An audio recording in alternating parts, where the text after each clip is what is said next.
몇 년 전에 저희 교회 3층 교육관에 보일러 배수관이 터졌습니다. 물이 콸콸 흘러나오는데 장로님, 집사님, 또 우리 청년들이 그 물로 다 가득 찬 교육관 물을 다 빼내고 또 청소하기까지 많이 수고하고 애를 쓴 적이 있습니다. 요즘 우리나라 남부지방은 물 때문에 또 태풍 때문에 많은 아픔과 고통을 겪고 있습니다. 전기와 수도가 끊어지고 또 비닐하우스가 찢어지고 사과와 배 이런 과일들이 떨어졌다고 하는 소식을 듣습니다. 이번 주 10월 5일 수요일 오후 4시경에 부산의 수영로 남천동에 사는 김은경 씨라고 하는 53세 된 여성분이 자기의 애완견을 치료하기 위해서 동물병원으로 간 중이었는데 그 광안리 해수욕장 해변을 지나가다 보니까 한 외국인 여성이 어린 딸, 자기의 2명 딸을 데리고 고무장갑을 낀 채로 갈고리로 그 태풍이 휩쓸고 지나간 쓰레기들을 청소하는 모습을 목격했습니다. 우리나라 사람도 아닌데 참 대단하다 이렇게 생각하고 지나갔다.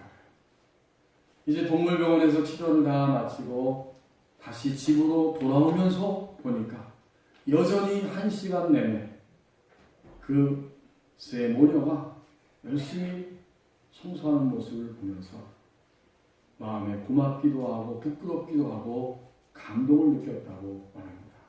조용히 다가가서 함께 청소하게 되고 그 어린 딸들을 보니까 얼굴이 벌겋게 달아올랐어요. 초등생 또는 유치원 이 정도 된다고 해요. 잠시 후에 지나가던 우리 한국 사람 또 엄마와 딸이 합류하게 되었고 이 김은경 씨는 핸폰으로 그것을 찍어서 SNS에 사회관계 서비스망에 올리고 20대인 자기 2 자녀에게 사진을 찍어 보내면서 얼마나 아름다운 모습이냐. 이것이 아마도 선진국의 시민의식인가 보다. 너희도 잘 보고 배워라 하는 메시지와 함께 보냈습니다. 이제 큰딸이 정말 그렇네요 하고 응답하고 그것을 인터넷에 올리면서 많은 사람들이 그 모습에 공감하고 감동을 받았다고 하는 그런 뉴스를 제가 인터넷을 통해서 읽었습니다. 이 김은경 씨와 가족들 그리고 수많은 사람들이 무엇에 그렇게 감동했다는 이야기일까요? 표현들은 다양합니다. 고사리 같은 손으로 아이고 예뻐라. 부끄럽네. 또 이런 게 제대로 된 시민의식이다. 감동적이다. 이런 다양한 의견들이 있는데 한 가지 공통된 것이 있다면 그 외국인 모녀 3사람의 모습을 통해서 한마디로 희망을 보았다. 그런 이야기였습니다. 아멘. 태풍으로 엉망이 되어버린 그런 현장 속에서 우리나라 사람도 아닌데 외국인 여성이 자기 어린 딸들과 함께 그 넓은 해변길 쓰레기를 치고 있는 모습을 보면서 사람들은 한 줄기 빛을, 희망의 빛을 보았습니다. 그래서 감동하고 반응한 것입니다. 오늘 우리에게 주신 1절 상반절 말씀을 보십시오. 신앙은 오늘도 희망을 붙잡습니다. 그날에 내가 말하길 여호와여 주께서 전에는 내게 노하셨사오나 이제는 주의 진노가 돌아섰고 또 주께서 나를 안위하시오니 주께서 나를 위로하시오니. 그런데 사실은 그날은 아직 오지 않았어요. 그날은 아직 오지 않았기 때문에 현재적으로 보면 하나님의 백성들은 지금 하나님을 거역하고 반역하고 하나님께 등을 돌리고 있는 상태이고 이사야 선지자는 그 모습을 생생하게 봅니다. 멀지 않아 이 유다 백성들이 바벨론 땅으로 포로로 잡혀갈 것을 내다보고 있습니다. 동시에 거기서 때가 되면 다시 귀환해서 돌아올 것까지도 내다보고 있습니다. 하지만 현재 그날은 오지 않았어요. 다만 지금은 하나님께 등을 돌려버리고 하나님의 말씀을 듣지도 않고 이해하지도 않는 이 백성들을 바라보면서도 그날에 하나님의 백성으로 세워질 것을 분명하게 믿기 때문에 이사야 선지자는 오늘 12장에서 이미 희망을 붙잡고 희망의 노래를 부릅니다. 하나님을 믿는 신앙이 언제나 현재적인 고백입니다. 만약 오늘 예배하는 우리들의 삶의 환경이 마치 태풍이 휩쓸고 지나간 그러한 공허함과 폐허함과 절망의 상태라고 할지라도 신앙은 오늘도 희망을 붙잡습니다. 이제 2절, 1절 하반절 말씀을 보십시오. 하나님의 손길을 깨닫는 만큼 감사하게 됩니다. 1절 그 부분이 바로 그거예요. 내가 주께 감사하겠나이다 할 것이니라. 그날에 바벨론 땅에 사로잡혀갈 것을 상상도 못했지만 사로잡혀갔고 거기서 완전히 절망 가운데 이제는 바벨론의 신이 우리가 믿는 하나님보다 더 위대한 신이라고 깊은 절망과 무력감에 빠져 있었을 때 하나님은 그들을 고향 땅으로 귀환시켜 주십니다. 이 모든 것들이 하나님의 손길이었음을 그들이 드디어 깨닫게 될 때 이제 우리는 하나님 앞에 감사하게 될 것입니다. 내가 주께 감사하겠나이다. 이런 이야기. 현대인들은 수없이 차를 타고 갑니다. 여러분 오늘 아침도 차를 타고 교회에 많은 분들이 오셨죠? 이 차를 타고 다닐 때마다 저는 느끼는데 정말 하나님의 은혜의 손길입니다. 우리가 아무리 주의한다고 해도 내가 잘못하지 않는다고 해도 불가항력적으로 치고 들어오는 사고가 얼마나 많습니까? 또 어제 여러분이 뉴스를 잠깐 제가 보니까 보복운전이 그렇게 많대요. 10대부터 60대까지 보면 역시 젊은 친구들이 그 젊음의 이 힘을 이기지 못해서 분노하면서 막 쫓아와가지고 보복운전까지 하는 겁니다. 사고가 많습니다. 우리도 사고를 당했습니다. 우리도 다른 사람에게 가해자가 되었을지도 모릅니다. 그런데 이런 세상에서 오늘 이렇게 멀쩡히 하나님 앞에 나와 예배하고 있는 이 아침, 이것은 정말 하나님의 은혜의 손길입니다. 하나님의 백성들은 현재적으로는 그걸 깨닫지 못하고 하나님과의 계약 관계를 깨트려버리고 하나님 앞에 등을 돌리면서 여전히 자신들의 마음대로 살아가고 있고 더 이상 하나님이 그들의 주인이 아닌 상태입니다. 이제 그들은 몸이 지쳐가고 마음이 병들어가고 영적으로도 곤고해서 피폐해지고 있음에도 불구하고 내가 왜 이렇게 힘든지도 모르고 그렇게 무감각하게 자신들의 일생을 걸어가고 있습니다. 누가? 불신자가 아니라 오늘 이사야 선지자 시대에 하나님이 선택한 유다 백성들, 하나님의 백성들이 바로 그러한 것입니다. 그들이 얼마나 몸과 마음과 영이 피폐하고 무너지고 부서지고 있는지 하나님은 이사야 선지자를 통해서 생생하게 보여주십니다. 이사야 1장 2절부터 6절 말씀에 그 이야기가 나옵니다. 우리 한번 찾아보십시다. 앞으로 가셔서 이사야 1장 2절에서 6절 말씀입니다.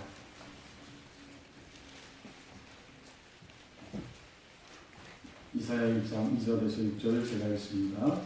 하늘이여 들으라, 땅이여 귀를 기울이라. 여호와께서 말씀하시기를 내가 자식을 양육하였거늘 그들이 나를 거역하였도다. 소는 그 임자를 알고 나귀는 그 주인의 부유를 알건만은 이스라엘은 알지 못하고 나의 백성은 깨닫지 못하는도다 하셨도다.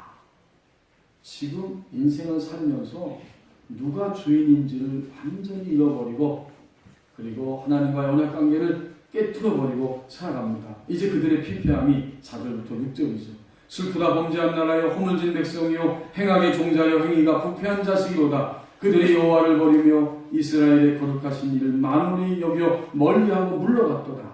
너희가 어찌하여 매를 도맞으려고 쾌역을 거듭하느냐. 온 머리는 병들었고 온 마음은 피곤하였으며 발바닥에서 머리까지 성한 곳이 없이 상한 것과 터진 것과 새로 만진 흔적뿐이거늘 그것을 짜며 싸매며 기름으로 부드럽게 함을 받지 못하였도다. 얼마나 피폐합니까? 몸과 마음과 영이 전인적으로 무너지고 부서지고 있지만 내가 왜 이렇게 힘든지조차 감각하지 못하고 그리고 막 지나가고 있습니다. 이제 하나님이 예언하신 대로 이사야 선지자를 통해 주신 말씀처럼 바벨론 땅에 포로로 잡혀갔습니다. 그곳에서 깊은 절망감과 무력감 속에 있을 때 하나님 약속의 말씀대로 70년이 채워져 가고 드디어 그들을 다시 귀환해서 고향으로 돌려보내십니다. 이제 그들은 하나님의 손길을 깨달았습니다. 우리가 하나님을 등 돌리고 언약을 깨트려 버렸는데 하나님은 용광로와 같은 바벨론 땅에 우리를 심어 놓으셨고 여기서 모든 것이 끝났다고 생각했지만 때가 되니까 또다시 우리를 고향 땅으로 돌려보내셨다. 하나님이 우리를 살리셨다. 아멘. 하나님의 손길을 깨닫습니다. 그날에 하나님의 손길을 깨달을 때 어떻게 될까요? 1절 하반절 말씀처럼 내가 주께 감사하겠나이다 할 것입니다. 아멘. 하나님의 손길이 우리를 붙잡고 이끌어 주셨음을 그들은 고백하며 감사합니다. 나이가 59살 된 여자 의사분이 자신의 인생에 대해서 이런 고백하는 것을 읽어보았습니다. 이제 자신의 인생을 돌아보면서 말합니다. 인생의 의미를 찾아 방황했던 10대, 닥치는 대로 공부하며 정신없이 보냈던 20대, 가정을 꾸미고 두 아이를 키우며 치열하게 보낸 30대, 꿈을 펼쳐보려고 했더니 43살에 찾아온 파킨슨병, 50대 후반에 들어선 지금까지 돌이켜보면 참 많은 일들이 있었는데 그 일들을 거쳐서 지금의 내가 있다. 아멘. 나는 그 시간들이 빚어낸 조각품이다. 아멘. 지금도 성장하고 발달하는 조각품, 앞으로도 무한한 가능성을 지닌 조각품, 시간과 내가 빚어가야 할 조각품인 것이다. 아멘.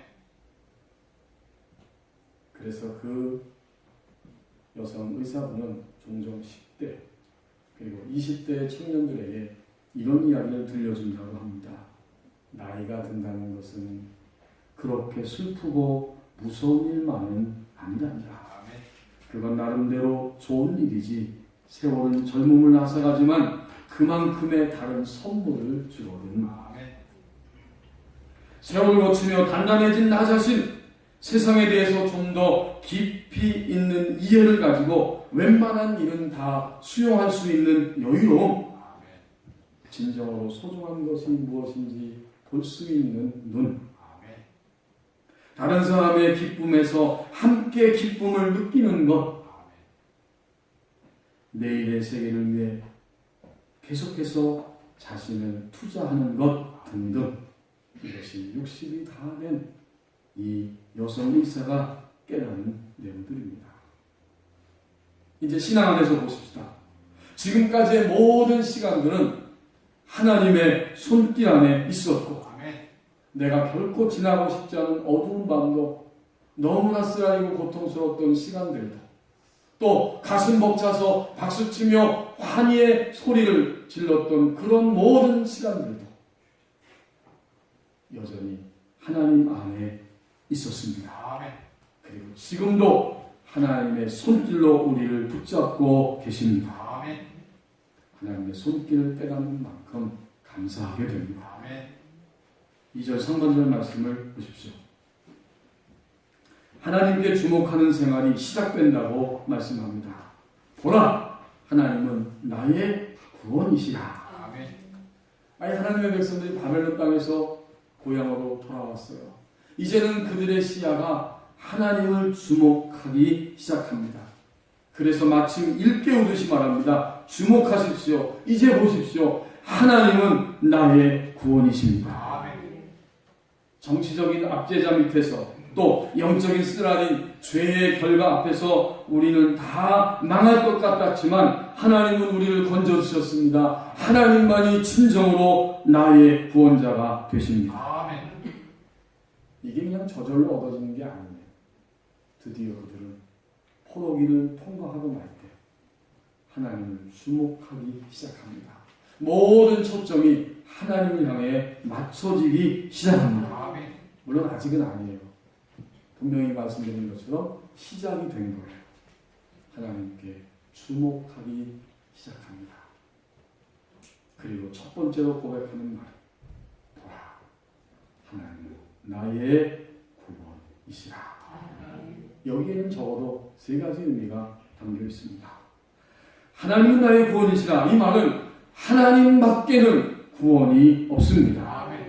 우리가 구원을 요청하고 구원을 기다리고 기대할 수 있는 분, 그래서 마침내 우리를 구원하실 수 있는 유일한 분은 하나님 한 분뿐이십니다. 두 번째, 하나님은 나의 구원이시라. 하나님은 인간, 나를 심판하시는 분이 아니라 나를 구원하기를 원하시는 분이십니다. 인간을 심판하는 게 아니라 궁극적으로 하나님은 인간을 구원하시는 것이 하나님의 본성입니다. 하나님은 구원하시길 원하십니다. 우리가 지금 2016년 새생명 축제를 진행하면서 여러분 앉으신 좌석 좌우에 내가 누구를 품고 기도할 것인가, 우리 교우들의 이름이 다 적혀 있습니다. 이거 도대체 왜 하는 것입니까? 하나님이 사랑이시기 때문에, 하나님이 모든 사람을 구원받기를 원하시기 때문에 우리는 마땅히 이 일을 함께 감당하고 하나님의 마음을 함께 짐을 지고 이 일에 동참하고 있습니다. 하나님이 구원이십니까? 구원을 원하시는 분이시니까 어떤 사람도 예외 없이 우리는 그 마음을 깨닫고 하나님과 함께 우리의 삶을 걸어가기를 원합니다. 세 번째로, 하나님은 나의 구원이시라. 하나님은 구원의 선물을 주시는 분이시면서 동시에 하나님 자신이 구원이 되신다는 뜻입니다. 여러분, 하나님은 구원의 선물을 주시는 능력이 하나님이세요. 하지만 하나님 자신이 이미 구원의 하나님이십니다. 자, 이 말이 왜 중요합니까? 이제는 선물 때문이 아니라 하나님 자신이 구원이기 때문에 하나님이 말씀하시는 것을 그대로 믿고 따라가기 시작합니다. 초점이 점점 하나님께 맞춰지는 것입니다. 마치 우리가 어렸을 때에는 아버지의 구두를 닦아드릴 때, 엄마의 심부름을 할 때 우리는 뭔가를 기대합니다. 이렇게 하면 나에게 용돈이, 어떤 보상이 있을 것이다. 그러나 점점 철이 들면 어떤 보상 때문이 아니라 오히려 부모님이 너무나 사랑스럽고 나를 사랑하시기 때문에 부모님의 말씀을 이해하려고 하고 부모님의 말씀을 순종하려고 애를 씁니다. 이건 차원이 완전히 달라진 거예요. 하나님을 주목하기 시작하니까 하나님이 나의 구원이시라고 하는 사실을 깨닫고 고백합니다.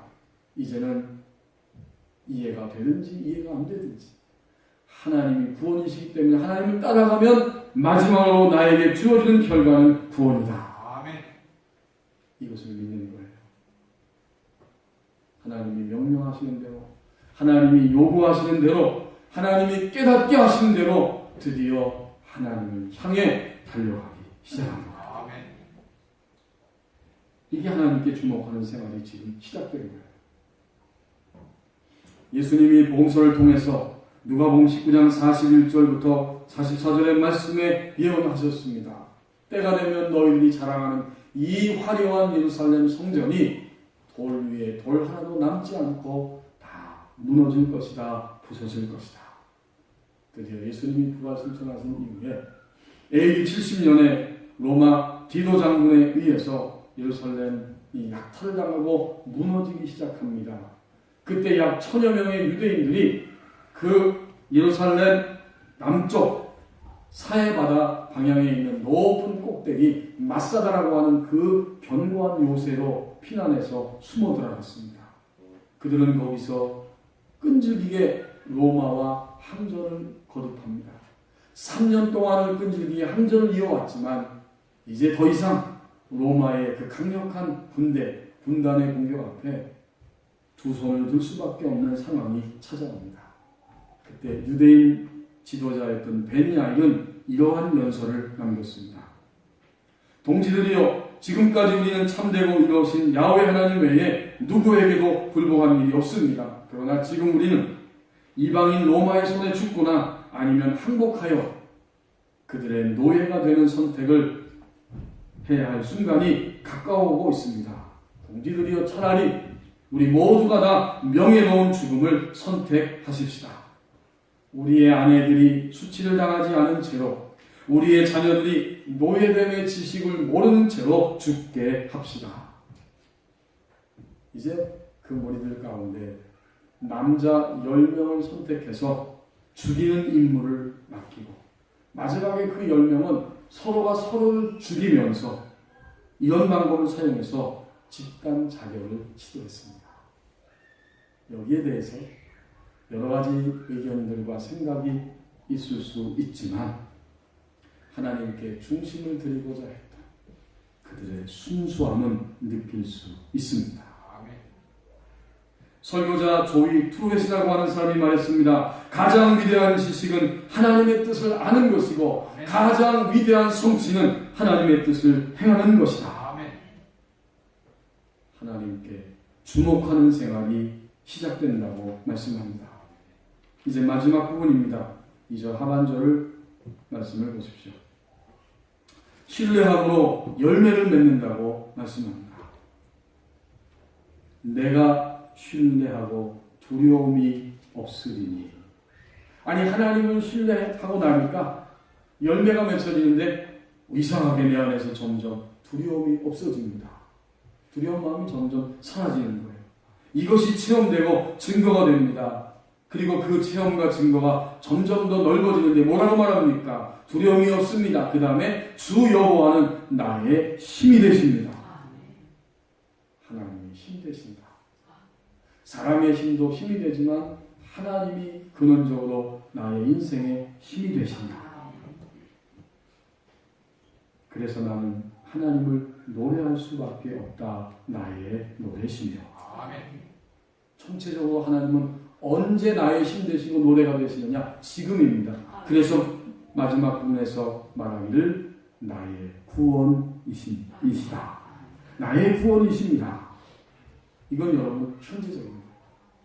그러니까 하나님을 신뢰할 때 앞에서는 주목하는 것이 시작된 거고, 이제 더 점점 앞으로 가면서 하나님을 모든 상황에서 전적으로 신뢰합니다. 그리고 나니까 열매가 막 맺혀지는 거예요. 내가 가장 먼저 알아요. 하나님 믿고 나는 내 안에 두려움이 점점 사라졌습니다. 하나님의 힘 되시. 나는 매일매일 하나님을 향해 노래를 부를 수밖에 없습니다. 하나님은 현재적으로 항상 나의 구원이십니다. 이게 열매예요, 열매. 반대로 생각해 보십시다.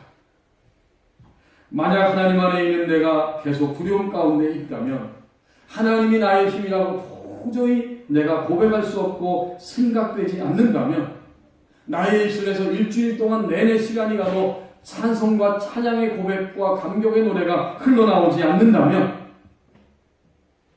하나님이 나를 구원하실 것이고 나의 구원자라고 고백되지 않는다면, 지금 나의 영적인 현주소는, 나의 상태는 하나님을 신뢰하지 않는 것입니다. 그런 거로 당연히 열매가 맺혀지지 않는 상태가 됩니다. 하나님을 신뢰하는 것은, 하나님의 말씀을 신뢰하기 때문에 계속 그 방향으로 달려가다 보니까 열매가 내 자신에게 보여지고, 나에게 주렁주렁 맺혀진 열매를 다른 사람들도 함께 보고 느끼기 시작합니다. 이제 우리는 사람들이 나를 어떻게 볼까, 이 생각에 붙들리는 것이 아니다. 오히려 하나님을 신뢰하고 하나님의 말씀을 따라 달려가는 생활 속에 들어갑니다. 일전에 소개했던 그 세계적인 건축 설계회사 티마스의 하영록 회장님의 이야기가 있습니다. P31 성경대로 비즈니스하기. 그 책에 보면 잠언 31장 15절 이하의 말씀을 따라서 그대로 회사를 운영하는 이 하영록 회장님의 이야기가 나옵니다. 어떤 대학에서 1000 내지 1500배의 주차를 할 수 있는 빌딩을 설계해달라고 주문이 들어왔습니다. 이제 설계를 마치고 기초공사를 막 하고 있었는데 갑자기 전화가 왔어요. 지금 당신들이 설계하고 기초공사를 하고 있는 그 땅 지하에 보일러관이 지나간다는 거예요. 그 파이프는 엄청 크고 튼튼하고 뜨겁습니다. 알아봤더니 그 비용이 굉장히 많이 드는 시설입니다. 이제 고객이 불러서 얼굴을 마주대했을 때 항의하며 따집니다. 당신 잘못이다. 설계하기 전에 그 땅 밑에 무엇이 있는지 미리 알아봐야 하는 것 아니냐. 왜 그냥 지나갔느냐. 그 말을 들으니까 답답하기도 하고 억울하기도 하고 그랬다고요. 그리고 가만히 생각해 보니까 그때 관계자들이 이미 그 이야기를 한 것 같아요. 이 땅 밑에 보일러관이 지나가는데 다만 너무 노후되어서 이걸 다시 교체할 것입니다. 이런 말을 분명히 들었어요. 하지만 이 관계자들은 그런 말 한 적이 없다고 딱 잡아떼입니다. 책임을 완전히 전가시킨 거죠. 어떻게 할까? 그때 이 하영록 회장님은 난감했지만 자신의 실수도 있다는 생각이 들었습니다. 그래서 나의 실수입니다 라고 인정을 했어요. 그 말을 듣자마자 20년 넘게 대학에서 근무했던 사람이 건축할 때마다 우리 대학이 건축회사하고 싸움을 안 한 적이 없는데 지금까지 자기 잘못이라고 인정한 사람은 당신이 처음입니다. 내 실수다 이렇게 인정한 사람을 처음 봤다는 거예요. 그리고 동료들을 설득해서 이 회사는 믿을만하다. 여기에 우리의 모든 앞으로의 공사를 다 맡깁시다. 그래서 결국 모든 공사를 다 따냈다는 거예요. 하영록 회장님의 마지막 말이 이겁니다. 만일 내가 그 사실을 몰랐다고 끝까지 거짓말했다면 그때 맡은 공사는 어떻게든 끝냈겠지만 그들과 다시 만나는 일은 없었을 것이다. 정직하게 일하면 잠언 31장처럼 고객은 우리를 믿는다. 우리가 먼저 죽으니까 살아나는 역사들이 일어난다. 그래서 나는 직원들에게 어떤 상황에서도 정직해야 한다고 강조한다. 아멘. 하나님을 신뢰하고 치열한 현장 속에서도 정직할 수가 있었습니다. 신뢰함으로 열매를 맺는다고 말씀합니다. 아멘. 오늘은 성례 주일입니다. 세례 성례 주일입니다. 이제 오늘도 한 분이 입교를 하고 두 분이 세례를 받게 되는데요. 한 분이 지금 보이지 않습니다.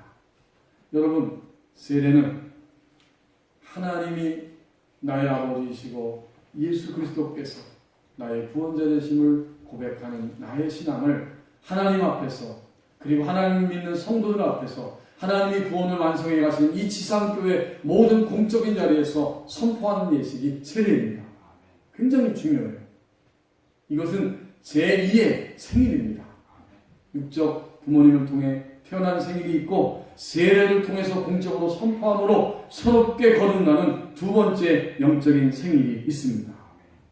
오늘 세례받는 분들은 바로 그 귀한 고백을 선포하는 것이고 이제 이미 세례받은 분들은 다시 한번 세례받은 이후에 나의 신앙을 되돌아보는 시간입니다. 아멘.